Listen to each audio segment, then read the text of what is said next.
Welcome to Creation in the 21st Century. I'm your host, Carl Ball, founder and director of the Creation Evidence Museum in Glen Rose, Texas. The title to today's program is The Grand Scientific Experiment. Now, you're involved in that experiment. We're intrigued by the ancient records of the Chinese who experimented with movable type. Later, in medieval times, we have Johannes Gutenberg experimenting, and the world is changed because of that scientific experimentation. We're familiar with the ancient records of the Babylonians and the Greeks who ran various experiments. The Japanese experimented years ago with the use of dogs to retrieve the lines of fish so that they could have various dogs trained to retrieve the lines that moved, and hopefully fish would be on the other end. So we have a marketing technique that benefited in ancient times from those good peoples. Then we're familiar in medieval times with the experimentation of Archimedes. We're familiar with more recent experiments having to do with Pavlov and the dogs of Russia barking from certain stimulation, which then led to less humane experimentations by the people who succeeded Pavlov, in that they would actually submerge dogs in water, and for days they could get them to function simply imbibing nothing but water. However, they had a problem. When they took them out, they never survived. So there has to be a control, there has to be a mechanism realizing the dangers involved in our scientific experimentation. Which brings me to a little device I brought to the studio today. I'm essentially hooked on this device.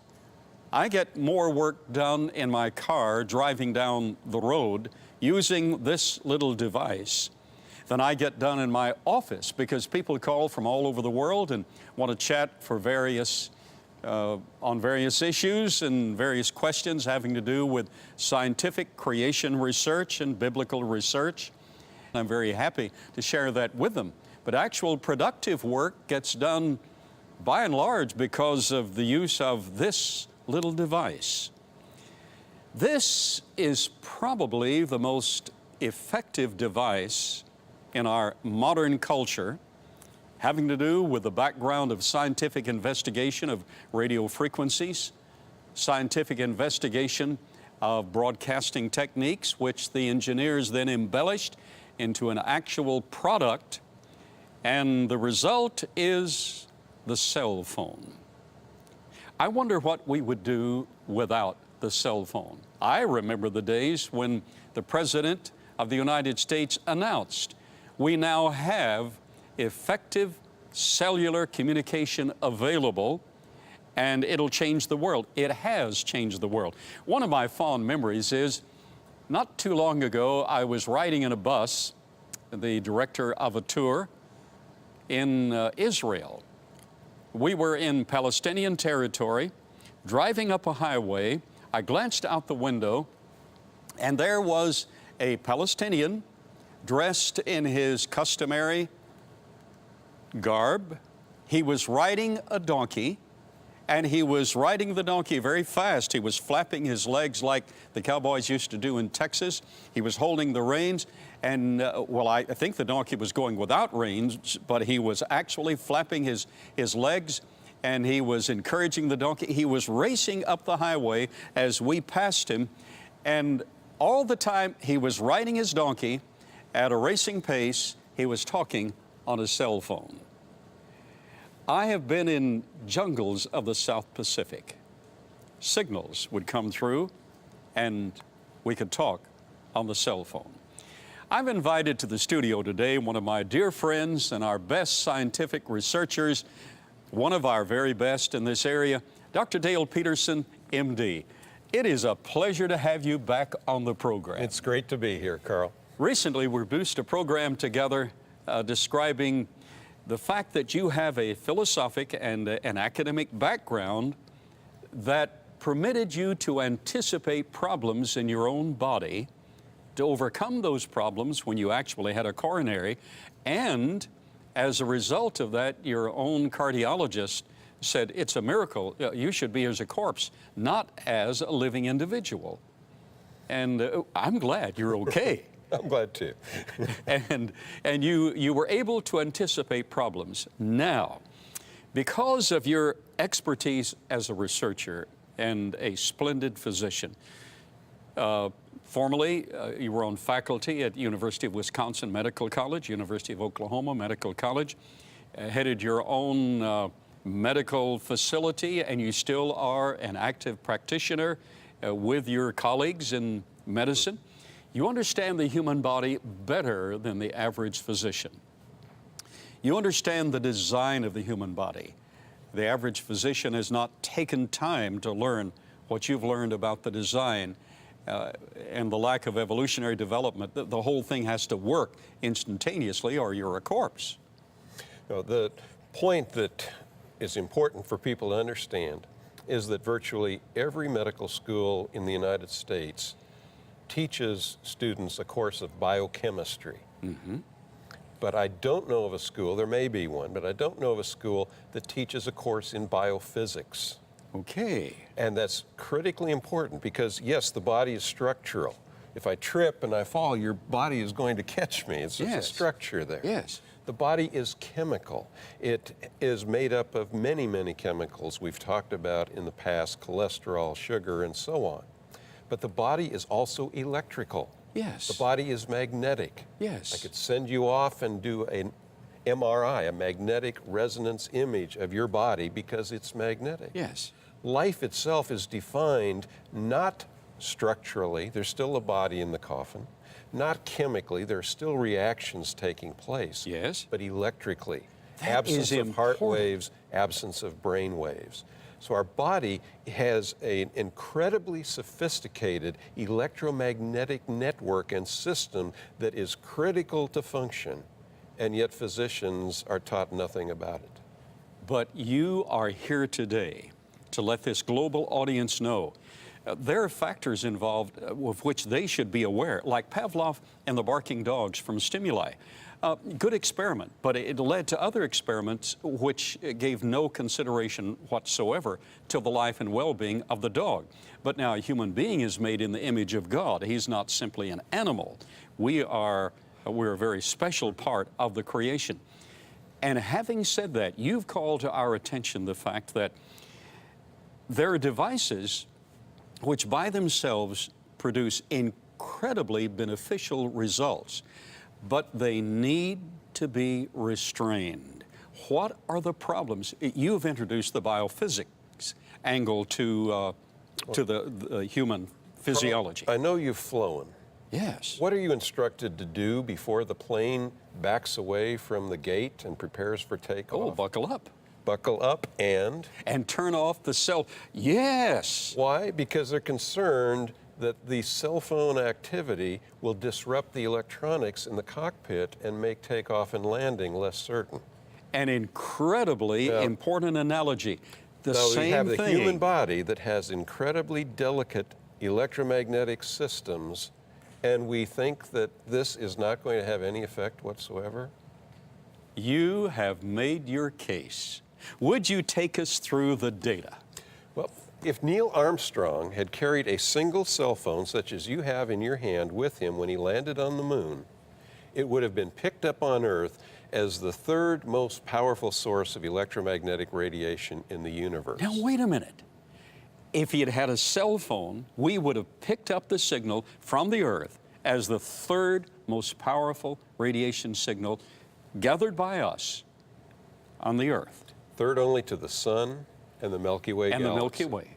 And while there are distant galaxies with even more radiation, the detected signal from that radiation is not significant at this place in the universe. But the cell phone would be the third most powerful source of radiation detected on Earth in the universe. Of course, we've expanded it so much that now the only place free of radio frequency microwave radiation is the backside of the moon. Yes. I don't know about you. I don't know about people watching the program, but I don't want to move there.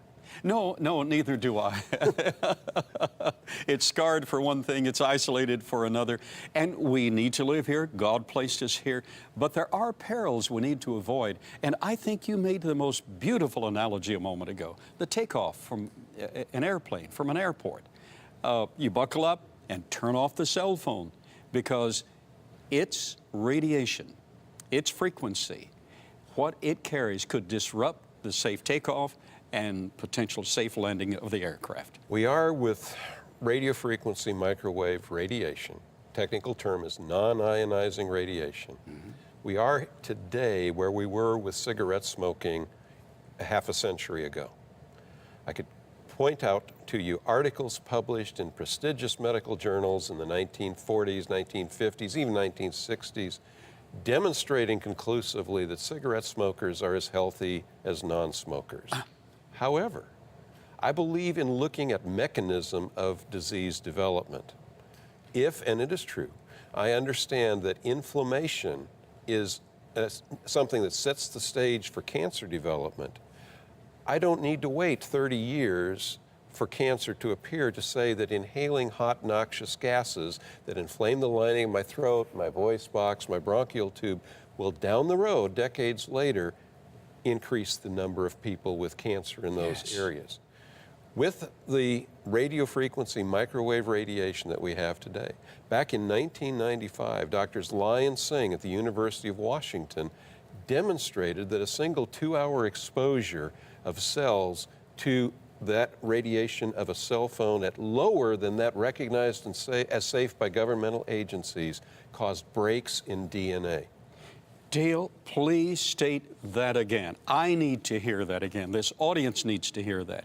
This peer-reviewed scientific research publication stated that exposure to radiation of the type that is found in a cell phone, less than that stated to be safe by our federal government, causes breaks in DNA. Why is that significant? Because breaks in DNA, like inflammation, set the stage for cells growing out of control and cancer developing. Not today, not next week, not next month, but decades down the road. But like the cigarette analogy, we know that will be the result if we continue to practice. It's predictable. It's beginning to be seen in people who have used cell phones for longer than 10 years. It's beginning to show up. But they were initially discredited, or an attempt was made. I know you wouldn't know anything about that, but surely. An attempt was made to discredit their work, but it was replicated in the United States by Dr. Jerry Phillips. Subsequently, it was replicated in Europe and then in China. So there's no question that exposure of cells to frequencies of radiation, such as those found in a cell phone, cause breaks in DNA. We also know that the exposure disrupts the protective mechanism of the brain. God designed a system called the blood-brain barrier that protects the central nervous system, the brain and spinal cord, from toxic substances. But when we're exposed to the radiation, like that of a cell phone, the blood-brain barrier breaks down and toxic substances can get in more easily and cause damage. That is critically important. Now, more recently, it's found that there are changes in the way proteins trigger gene activity. That's critically important. And we know that there's a change in how the brain handles sugar, glucose, which it needs for energy production. As a result of exposure to RF frequency. Now, I cannot tell you the implications of that, but we know that it's happening. Now, may have no problem whatsoever, but I believe it's foolhardy to know that we're causing physical changes in the body due to radiation exposure and say, it's no problem. We don't need to worry. I suspect all of these introduce major problems. Would you take us through this chart that you've produced? You were alive in the 1950s. Oh, yes, very alive. I remember the 1950s. I think back, and I can only think of 2 or 3 individuals who died of cancer. Right. In our acquaintance. And they were generally older. Yes. An occasional case of childhood leukemia, but most people with cancer tended to be older. It was an end-of-life event. Yes. The incidence, the risk of you developing cancer if you were living in 1955 was 1 in 12 persons. Yes. Well, that was my experience. And you could live with that to a ripe old age. Right. Normally. By 2000, the incidence had risen to 1 in 4. Oh, yes. Only 3 years later, it was 1 in 2. Robert Becker, who's a physician who pioneered studies and work on the electromagnetic body, Yes, he did. is on record as saying he believes we're on track to develop an incidence of 2 for 1, meaning that each individual can expect to have 2 different cancers during his or her lifetime. Incredible. Incredible. And are you suggesting that what I hold in my hand might be a contributing factor? I am, not just what you hold in your hand, but the signals that are looking for what you have in your hand. So whether or not I use it, there Right. are signals. There's signals passing through you at this very moment. Oh, definitely. I've been to the East Coast, the West Coast, north the border, Canadian border, Mexican border, even had an opportunity to go to Alaska and Hawaii, and I have yet to find a place where my cell phone doesn't ring if someone wants to get in contact with me. Oh, I've been in deserts. What that tells me is that every microwave looking for every cell phone at this point in time in the North American continent is passing through you and passing through me. Every one of them right now passing through us. Now you add to that broadcast waves. We're recording a television program. Yes. Goes up to the satellite, broadcast Oh, yes. back down. And it Satellite affects everything radio. in between. Now what's the big deal? Ionizing radiation, which is X-rays, ultraviolet rays. Yes. Just a short time ago, there was a leak from a Japanese nuclear power plant, and yes. people in the United States went into a panic because they generally recognize that ionizing radiation is harmful to life forms. Is harmful to life forms. Unfortunately, non-ionizing radiation, which are radio frequencies, broadcast frequencies, microwaves, are generally considered safe by most authorities. But are they? That is the major question. There is a very significant research institute in Stockholm, Sweden, called the Karolinska Institute. And two doctors there, one a statistician, Dr. Hallberg, and one a dermatologist, skin specialist, Dr. Johansson, began doing research to determine why did melanoma, a particular type of skin cancer, begin to become more common in the mid-1950s? And why has it been accelerating since that time? Yes. Now, the theory was that it was sun exposure. They said, people in Sweden now can take charter flights to the Mediterranean, they lie out in the sun, and they develop melanoma. But Dr. Johansson was concerned about something called the melanoma paradox. What that means is that melanomas tend to occur not on the sun-exposed areas of the body, which you would expect if sun were the cause, but on non-sun exposed areas. And here we have a chart of the frequency of melanoma on various parts of the body. Okay. And it's most frequent on those areas. Even if you say we're lying out in the sun, most people at least are wearing a swimsuit. Certainly they're covered. And they're covered. But this is a graph of where the FM frequency from broadcast hits the human body. And it's almost an exact parallel. Almost an exact parallel. Now, they went county by county in Sweden, and they looked at a FM station or a TV station coming online in the mid-1950s, and shortly thereafter, the number of melanomas jumped. And what they concluded was if someone had a melanoma in progress, it accelerated its appearance. Okay. But as things progressed, more melanomas were generated. Now, if that station failed and went out of business, the incidence went back down. That is shocking, and that is significant. They looked at other countries significant. in the world, found the same connection. 2 years later, they published a second paper correlating the rise in solid cancers, breast cancer, lung cancer, colon cancer, and so on, and showed that it was a direct parallel to the rise in melanoma. That is shocking. Their work suggests that exposure to non-ionizing radiation is a greater risk factor for developing lung cancer than cigarette smoking. Incredible. And yet we have publications on every continent indicating that these radio frequencies and microwave frequencies are safe. But you're saying they're not, and their work is saying they're not. They're not.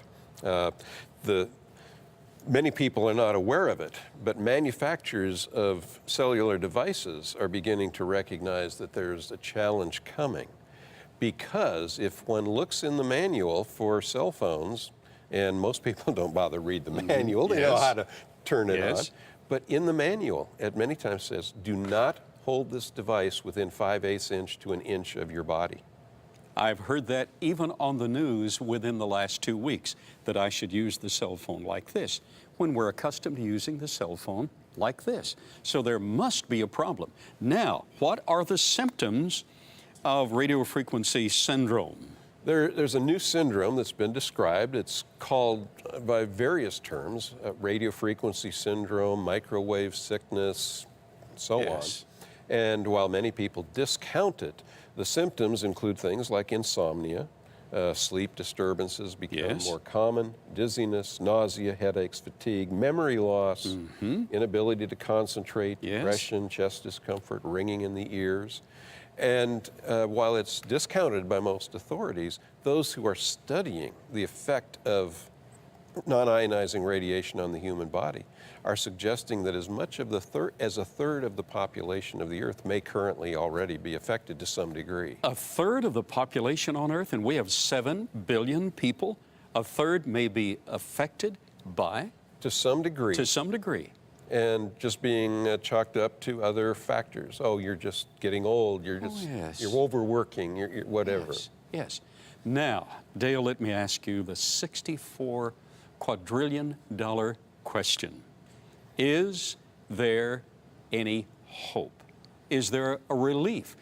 We all use our cell phones. I mean, third world countries are addicted to cell phone use. Communication is absolutely necessary for the functioning of the economy, the culture of the entire globe.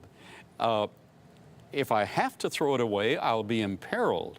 Is there any hope, any relief? I honestly believe that there is, Carl. Now, I'm on record as stating that suicide is just as deadly if done by a civilization as if done by an individual. I read that you had stated that brilliantly, synopsisizing. But I also believe that if humanity survives this, what's been called the world's largest biological experiment. Here it is. It is an experiment. Yes, it is an experiment. If we survive, history will not condemn us for having developed and used this technology. Right. What they will condemn is the failure to embrace means to protect the body from that technology. People who speak of protecting the body are ridiculed. They're saying there's no need, it's not necessary. I have a cell phone, but I use a little protective device on the cell phone. And we're not selling devices? I can't tell you how it works, but I can tell you that I consistently demonstrate an effect on the human body. As a medical practitioner? If you were to come to me, and there's a little reflex. I'm sure most of our listeners have gone to the doctor's office, they've tapped a knee and it's jerked without thinking about it. That's a tendon reflex. There's also a muscle reflex. If I ask you to hold your arm out in front of you and just keep it steady, if I start to put pressure on it, it locks up instinctively, reflexively. You don't even need to think about it. Yes. But if you put an active cell phone up to your ear, that reflex is lost. You'll just bounce. But if a phone has a protective device, the reflex is restored. That's telling me that it is to some degree. I can't demonstrate or prove to what degree, but it is normalizing the body's electromagnetic activity. Beautiful. So there is hope. There's a device. I don't have to throw this away, but I need to be aware that a remedy should be applied. Yes. Now, since our special guest has made such a dramatic and profound statement regarding the body's response, the mind's response, the personal response to radio frequency and microwave frequency that we're all exposed to, it's been a part of our life, let's apply this to you, to this global audience. You see, we've demonstrated today we have a little problem. that generates uncertainty and depression and nausea, lack of concentration, the fracturing of our purpose in life and our mobility, our ability to function properly. But we have a greater problem. That problem is that we have a wicked heart. At the very nature of the signals we produce and the reception to the vibrations of life and of the universe, at the very heart of all of that is a problem. We're out of tune, we're in discord with the God of creation. All are conceived and born in sin, and when we reach a phase where we personally choose sin instead of God Himself, and we all do, and it occurs at a very young age, then we're responsible for our own actions. We have a problem, but there is a remedy. The symptoms of the problem are listed in the first chapter of the book of Romans. Their throat is an open sepulcher. It's just so natural to breathe out and to speak that which is defying to God and corrupting of ourselves and the nature around us. And our steps are errant. Our thoughts are wicked. The very imagination of our hearts can be shown to be evil only continually. But there is a remedy. As Dr. Peterson demonstrated, there's a protection for a cell phone device. There is a protection called the blood of Jesus Christ that needs to be applied. Christ went to Calvary, died for our sins, arose from the grave, is at this moment standing before you and speaking to your heart and mind. Would you pray this simple prayer? Just pray, Lord Jesus, I've got a problem. I'm the problem. Sin has corrupted me. I need you. I need your blood to cover me. Lord Jesus, right now, I open my heart's door to you. Right now, step into my heart and live. Cover me with your blood, forgive my sins, and I will serve you with all my heart.